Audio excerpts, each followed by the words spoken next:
உங்க பத்திரிகை அயோக்கிய பத்திரிகை சார். தமிழ் சேனல் ஆர்எஸ்எஸ் பத்திரிகை தேவையில்லை. அவ்வளவுதான் விஷயம். பார்த்தோம். எங்களுக்கு தேவையில்லை. ஆர்எஸ்எஸ் காரணம் வந்து பத்திரிகை நடந்த அவசியம் நடந்து. சென்னை பத்திரிகையாளர் மன்றத்தில் மே 17 இயக்க ஒருங்கிணைப்பாளர் திருமுருகன் காந்தி நடத்திய செய்தியாளர் சந்திப்பில் பெரும் சர்ச்சை வெடித்தது. எங்களுக்கு ஆர்எஸ்எஸ் மீடியா தேவையில்லை. நீங்கள் தவறான செய்திகளை பரப்புகிறீர்கள். இதற்காக உள்ளே வந்தீர்கள். நீங்கள் வெளியே செல்லுங்கள். தமிழ் ஜனம் சேனலுக்கு நாங்கள் பேட்டியளிக்க முடியாது என திருமுருகன் காந்தி ஆவேசமாக பேசினார்.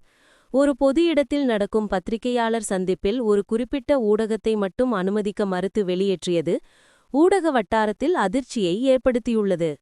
கேள்விகளை எதிர்கொள்வதை விட்டுவிட்டு ஒரு ஊடகத்தை முத்திரை குத்தி வெளியேற்றுவது ஜனநாயகத்திற்கு விரோதமானது என்றும் இது அப்பட்டமான ஒரு சார்பு நிலை என்றும் மூத்த பத்திரிகையாளர்கள் மற்றும் சமூக ஆர்வலர்கள் கண்டனம் தெரிவித்து வருகின்றனர்.